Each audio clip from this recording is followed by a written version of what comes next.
So what the quality of what you see is going to reflect in the quality of your teaching, yeah, or vice versa. You know what I mean? So if you see something in a really basic sense and you teach it therefore in a really basic sense, then you're going to get really basic results. Right. Yeah. But if you see really fine details and observe analyze things in a level of detail that perhaps is finer than the rest of the population, and therefore teach it in that detail, then you're going to have more special results.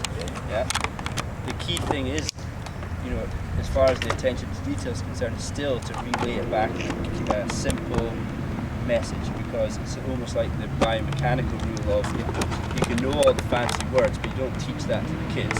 You just say turn a bit more, use your legs a bit more, faster racket, faster body, contact point. You know, but you have to have the understanding behind it. So what we're going to look at to start with is, if we split observation and analysis into two categories, you've got prior to the match or the tournament, and you've got during the match type stuff. And I think as a four, yeah, that we could maybe spend 5-10 minutes brainstorming, literally just getting it together. Michelle's got a piece of paper. We could literally spit things out to each other that would be influencing factors for what you would train your eyes to see before an event. Yeah. Mm-hmm. So I'll give you an obvious example, and that'll maybe get the ball rolling. You're going to be observing and analysing the French Open, yeah, and then 3 weeks later you're going to be observing and analysing the Wimbledon, yeah, the Wimbledon, yeah. So that has to affect your eyes.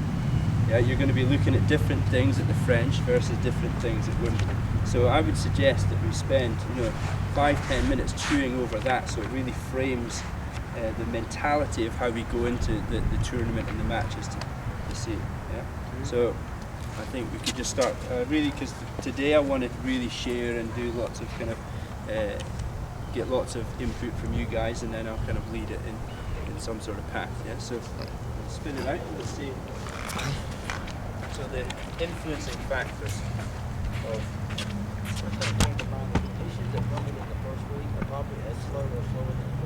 right. Okay. Okay. So we have to go from there. So the conditions, the environment. So obviously the surface. Like you say, Wimbledon has become slow. It's not the fast court that it used to be. Yeah, so I'm not concerned about the edge. There's a rally in longer. So I would think that Wimbledon, you're still going to do the rally. Yeah. As long as the French is running. Yeah. So with the bounce, it's the high of the Wimbledon.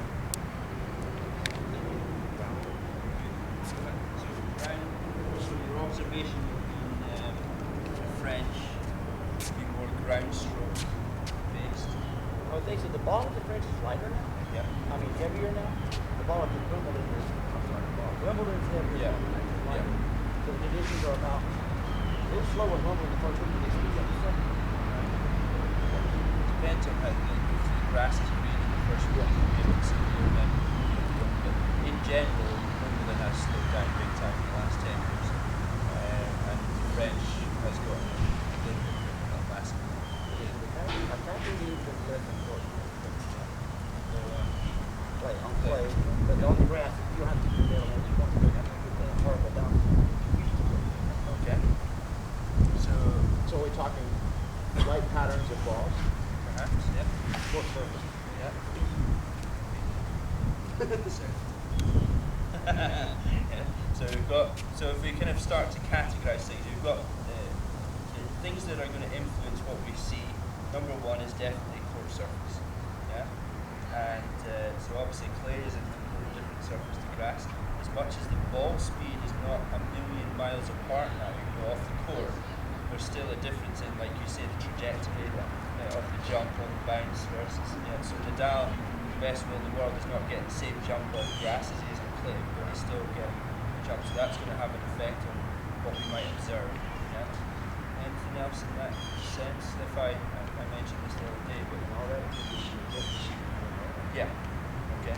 So court positions, yeah, maybe should be one thing we might start looking at.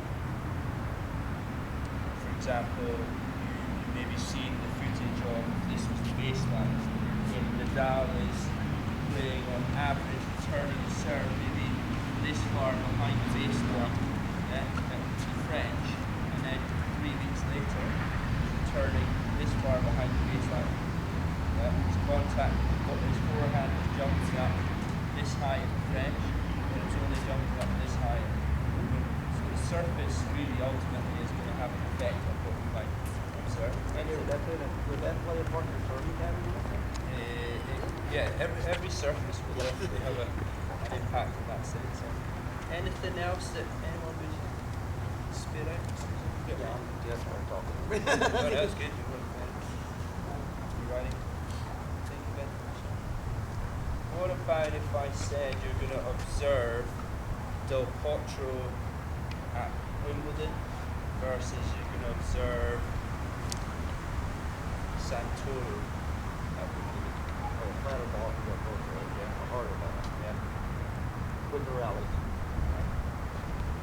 Santoro's a slice and dicer. Yeah. So the players. Yeah. Say that again. Tendencies? Yeah, that's it. So players' strengths, players' game styles, all that sort of stuff will differ. Or not, the game style may be the same, but the effect will be different on different types of surfaces. Yeah. So that definitely has an impact on what you're observing. So the whole thing about this, if I was charting a match at the French, I chart the same player at Wimbledon, I'll be charting different things. Yeah, different patterns, different flight paths, different impacts, effectiveness of the ball, etc. Yeah. So we've got player strengths, weaknesses. What about if you were working with a player who was not a great clay court player, but was a great grass court player, but of course all the top players still have to play the clay courts, but they don't have to, they're going to play the clay. Yeah, you're right. Bob's out first round. Goes back home. That's it. So how might that affect the build-up to Wimbledon as far as the players' run of form or match stats, for example? Going from, let's say Roddick would be a good example. Is that camera on? That gets sent to the USDA. Yeah, so if Roddick we're talking, and we know that if he gets to the quarters of one of the clay court events, that's a pretty good deal for him. So we know that, let's say he plays Rome, he plays Monte Carlo, maybe he plays say he's playing 4, then he plays the French. He's playing 5 clay court events, and on average out of those 5, if he comes out with 10 wins, he's pretty happy. Yeah. What about the form of that player going into the hard court, the faster court season? Well, you can't depend on the service, right? Yeah. So he's working on his ground stroke and his court position. Yeah. And that would be what I would try to start with. And actually he's working on that. Yeah. Because when he gets to Wimbledon, he's going to work some, Yeah. but not as needed. But still, he's supposed to be better playing on play. Do you think you would use the match stats from the clay court season as something to? Yeah. Yeah. So that's one of the key things for us when we're working with players is we use match stats a lot. Yeah. So you've seen my pro tracker thing. We've got the percentages and so on. If you compile a dossier of the player's results over X amount of time, like 3 months and so on, you start to see some real hardcore patterns there, and that will influence what you observe when you play the matches. Probably, in my opinion, the most. Yeah. So what I mean by that is if you know exactly what the strengths and weaknesses are of the player, and you've got your game plan based around that, then what happens is that hones your eye into what you're looking at the match. So it might be, I gave the example. Sorry. No, that's all right. But that will impact what happens in the match if the player has that as their foremost thought process. Yeah. Like, so we are talking form following function. Yeah, yeah. But if you're thinking technique first, Yeah. and you introduce this, it doesn't really impact the player as much, other than it causes them to think about something extrinsically, which you really want them to be able to kind of Yeah. almost process Yeah. internally. It's that paralysis through analysis type idea. If somebody is thinking about technique too much, then you're not thinking about the impact of the ball. It's like a lady doing serving this morning. She has paralysis through analysis on her serve to the point where she wants to get out of jail. Yeah, she's going, no, well, let's rotate. Yeah, I don't want to serve. Yeah, I don't want to serve. Let's just rotate it around. And I'm like, no. That's the easy thing to do. Tell me, we had a blue cone and an orange cone, and they say, right, tell me what you want to do with the ball. Where do you want the serve to go? And she said, I just want it to go in. I went, yeah, I understand that, but tell me where you want it to go. If you could wave a magic wand and just produce it, what would it be? So I'd want to hit it to the blue cone. I went, right, step up the line and hit the ball to the blue cone. She hits the serve, my goodness, it goes right towards the blue cone because her mind was full of what she wanted to do with the ball, not how she wanted to do it. Yeah, so that's the kind of holy grail. Is you all know the idea in sports psych is to stay in the moment. Yeah, that's one half for me. The second half is stay in the moment, thinking about the right thing. Yeah, because I can stay in the moment and be thinking about my grip on my backhand. I can be staying in the moment and thinking about the ball toss. I can be staying bending the knees. Yeah, but that doesn't get the job done. Yeah, what gets the job done is understanding what I want to do with the ball and the impact it has on the player, how that affects my position, how it affects their position, how it affects or influences the ball coming back to me so I can anticipate the next response and then take the next ball earlier than they would like, etc., etc., etc. Yeah? So I would suggest that the match stats give you that way of talking to players about, right, we want to get a bigger chunk of percentage on this one, yeah? So you're going to have to do this with the ball. This player doesn't like this, therefore you're going to do this with the ball. You like this, therefore if you do this to them, that will put you in the situation to do the thing you want to do. Are we doing this with mini reds? On a real basic level. Yeah, that's. Yeah. And informal Do you thing. start introducing it, Yeah. therefore it becomes natural to them? I'll show you a video of a 5-year-old, a just turned 5-year-old that I worked with, doing serve out wide, running around the backhand, hitting inside forehand to the backhand, at 5 years old. Now, doesn't look like Federer, but he's doing the thing, and then we'll teach him how to look like we'll teach him how to do it properly. Yeah, but the thing, even at 5, and this is where I would maybe argue with some of the stuff that the typical under 10s type stuff, where they say, oh, at certain ages they can't do things, and I'm like, it kind of goes down to that women's men's thing again.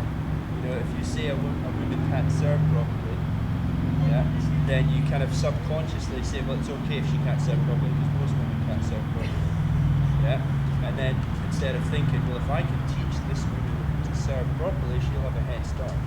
5-year-olds can't process where the opponent is, spatial, awareness is poor, but you can still tell them hit the ball there and hit the ball there. They don't have to understand it and have a spatial awareness. They just need to know, oh, Chris says hit to the red cone and then hit to the blue cone. Yeah, that's concrete stuff that any 5-year-old can understand. Whether they can do it's another matter when you teach them how to do it. But it's a real big thing for me is that there's no excuse for someone not being able to do something. Yeah, it's just work. People that get it after 10 minutes, the next player might not be so innately innately gifted. Yeah. So they have to spend 20 minutes getting what the other kid gets in 10. It's not this kid can't do it and this kid can. It's just this kid takes longer, this kid takes shorter. Yeah? And there's research to back that up. And they did it on average motor skill, learning a new motor skill takes the average person between 3,000 and 3,500 reps. Yeah? Now, if you do that in time, let's imagine you do 100 reps at it. Yeah, you can do the maths how many minutes it's going to take. Yeah? Sorry, if you do 100 a session, how many minutes is it going to take? So how many sessions is it going to take you to get your 3,030? Yeah, if somebody plays once a week, yeah, that's 13 weeks. Yeah, 13 weeks to get one motor skill. Yeah, and you've heard me the way I chunk down skills. Yeah, motor skills I would say is bigger than that. I try and chunk down skills to, you might say that this is the motor skill for a player to go up and then down and then through. Yeah, whereas someone who just goes straight down. Because that, certain skills are going to take less time to get. But I'm talking about the motor skills of actually coordinating the whole thing and doing what they want to do with the ball, not just producing a motor pattern. It's having an intent. And funnily enough, the research is showing that if something is done with purpose and intent, you hear all the different phrases, deliberate practice, intelligent effort, all these kind of things, that it happens quicker. Yeah. So are we going to teach just the motor pattern, or are we going to teach the effect of the motor pattern? If I gave you a jigsaw puzzle here and I just say, right, here's the jigsaw puzzle, it's 3,000 pieces, do it. What would you ask for? Yeah, you'd ask for the box. Yeah, can I see what it's meant to be? No. Do it, and then I'll tell you what it's meant to do. Meant to be. That's the kind of ideas I've been having about tactical, technical route versus tech-tactical. Yeah? If you go tech-tac, it will take you longer. If you go tac-tech, it will take you shorter. Yeah? Time is of the essence because that's never going to happen again. Yeah? It's the same, it looks the same, but it's a different click. It's a different moment in time. Yeah? So time is of the essence. Let's get it done quick. But I'm not saying that techniques are important. It is important because it's the thing that facilitates what you want to do, but you need to know what you want to do. Yeah. So, anything else? So we've got the kind of we know the tournament beforehand. We know the match stats leading up. We ignore the match stats that don't correlate with the surface. Yeah. So there's no point in looking at the French or the clay court season match stats when you're going into Wimbledon. Yeah. So for Roddick, you refer back to either last year's grass court season, or perhaps you could dip into the hardcourt match stats. Yeah. And you say, right, you want the first serve percentage of this, and then you start going into the individual strengths and weaknesses of the player, but I would focus always on the strengths. Yeah. And then you look at the strengths and weaknesses of the player, opponent, and I would always focus on the weaknesses. Yeah. So you want your player going in knowing what your strengths are, focusing on the opponent's weaknesses. Yeah. As soon as you say stay away from his forehand because it's big, that is a very bad message to send to a kid. Yeah. Because all of a sudden, every time the ball goes to the forehand, they start trapping themselves. Yeah. And they're over anxious and whatever. Versus actually, right, get to his weakness. You will do what your mind's full of. Yeah. Don't double fault. Double fault. Yeah. In your opinion, what value is there in establishing that what I do well is better than what you do well, so I'm going to use what I do well to show you that it's better than what you do well and take that out of your mind, that, okay, my best thing isn't good enough. Yeah, I would be 100% happy with that. If somebody's strength is the same as mine, and I believe, and you have to have stats to back it up. You can't just send someone in going, I believe that your forehand's better than his, so go toe to toe with them, and then he comes off the court and cheers, going, thank you for that advice. Yeah, it's like saying to a boxer, your right hook is as good as his right hook, and you go bang, he goes, ooh. So there needs to be some sort of fact finding to do that, and the video clips are great. Look at the impact here, look at the way you traded toe to toe with Federer versus toe to toe. So you use examples like toe to toe with Almagro, and then you play Federer. So if I were to take this down to, I'll take it to like where Michelle is, high school. So recognizing tendencies of a kid that she's seen since a freshman and now they're a junior, and kind of how did it happen? Because there's not many cases that you're going to get to see players other than when they're playing. So how do you get the ability, though her advantage is she can essentially walk around and talk to the person the whole time. So she can observe during a match what's going on. I've got 6 kids playing at the same time. Or 8 kids playing at the same time. serve or right? No, yeah.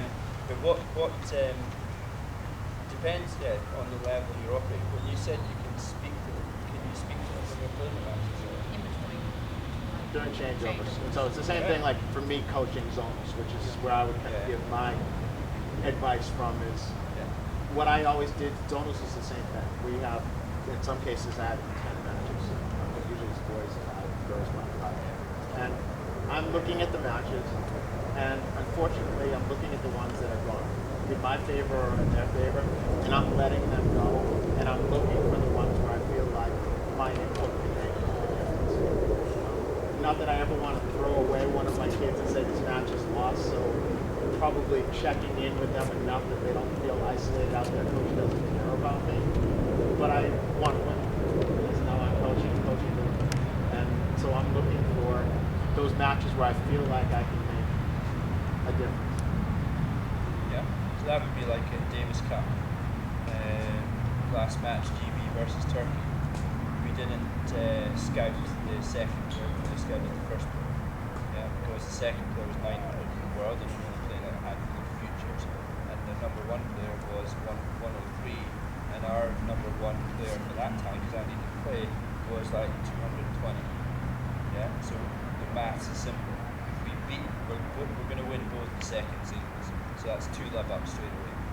Yeah, the doubles, as much as we had top way higher ranking than them, you just never know.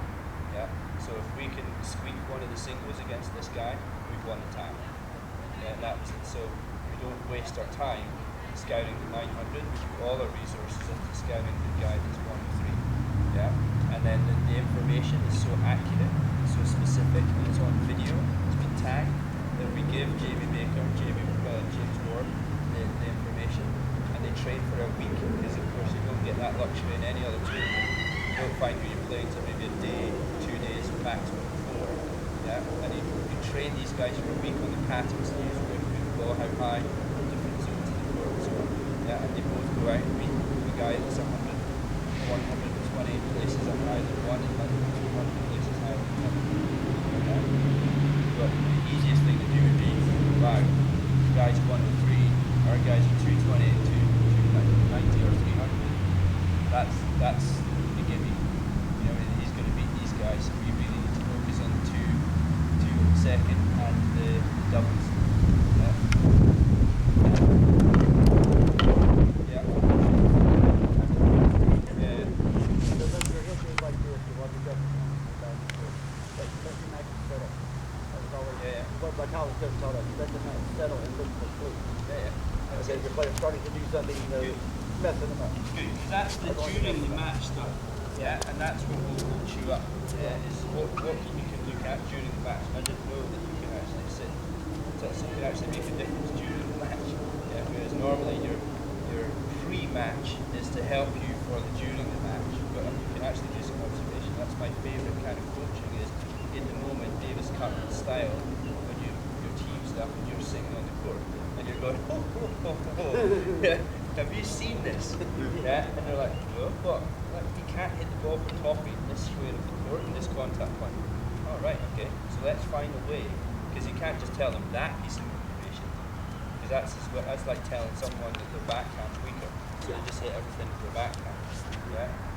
Well, sometimes it's that simple in high school. Yeah. And sometimes it's not. Yeah, exactly. Yeah, it depends. It might be that simple at ATP level. Yeah, that just plug it in there. Yeah, and see what happens. And you might not win the points, but you're going to get chances to do something else from that situation. Our coach would tell me, when we were winning, he barely showed up. And still spotted starting to blow. Yeah. Which was, if you've been playing aggressive, you start playing the baseline, you start playing. Yeah. Like that. And he taught me, correct. The ATP level, you could do that.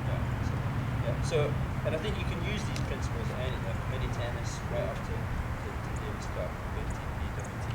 Yeah. So, if you talk about that sort of stuff, what would be the way that you would gather that information, or go about? Because going to the high school one's easy, because you know that 6 degrees of separation idea.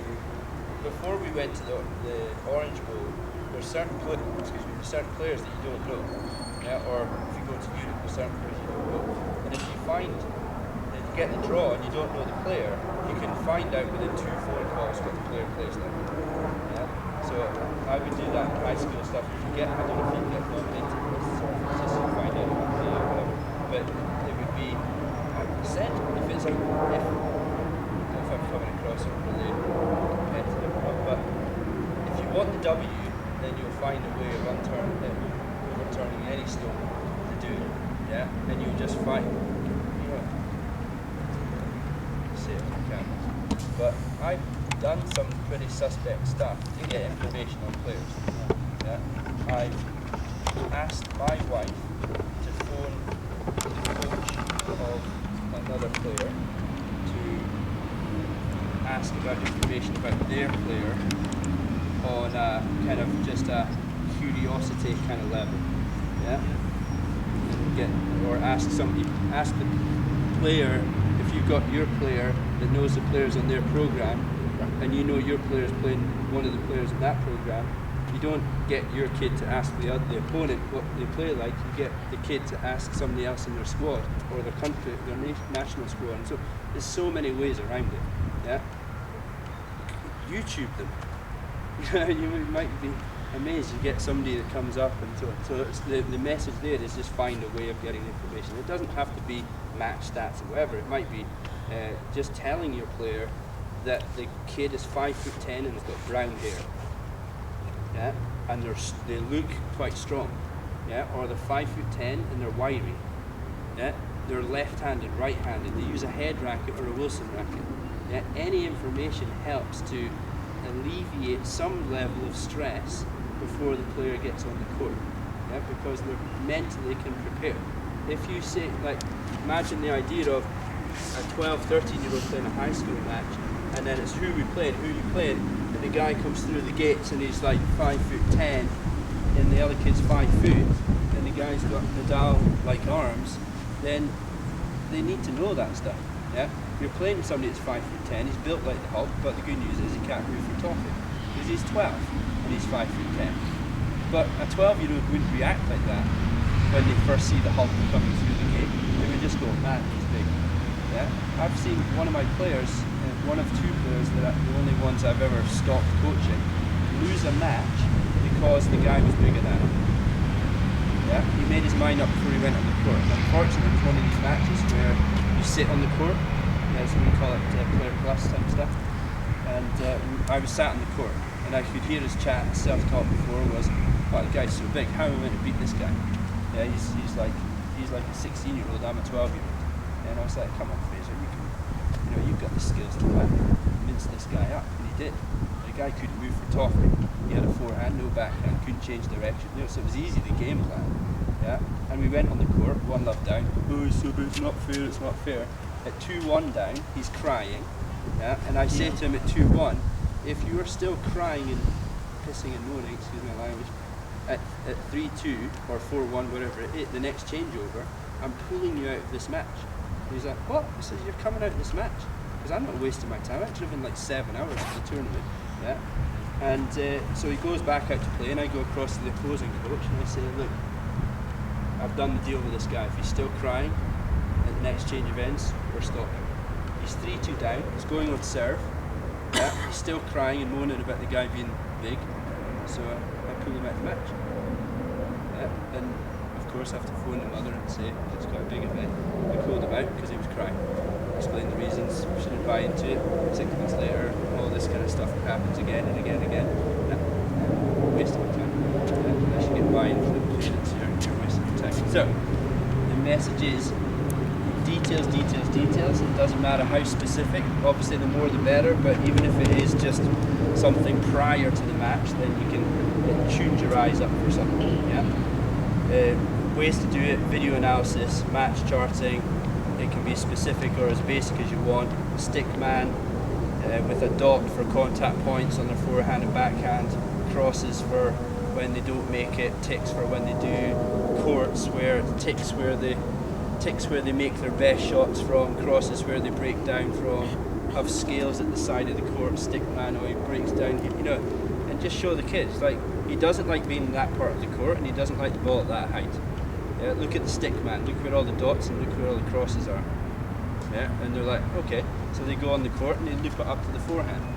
Whereas before they might have thought, I don't go to the forehand because that's the strength and the backhand's the weakness. Yeah. Whereas it can be, no, you get a chance to absolutely destroy his backhand if you hit it up high to his forehand and you can do this. It's got powder puff on it, and then you can go around and rip the forehand into the backhand. Yeah. So that would kind of be the way that we would treat this. Like scouting the major league hitter. So that, yeah. Yeah. Scouting the major league hitter. What does he like it? What does he hit it well? And it kind of makes sense. It makes sense to me that you can systematically rip every player in the world. We practice it using the top players.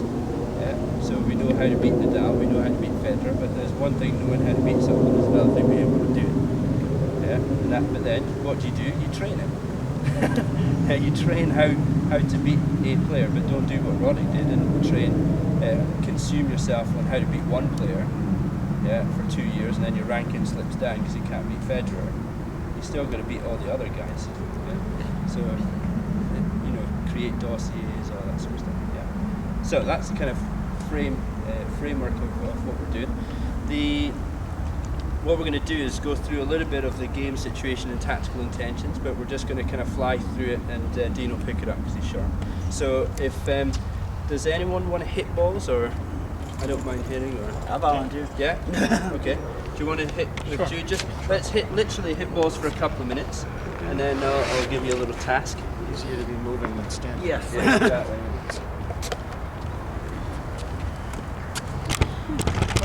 Michelle, would you like me to bring you down some water? I'm all right now. Thank you. Don't beat up on me, Dean. Take it easy on It's my show, buddy. Another lefty. What is going on with that?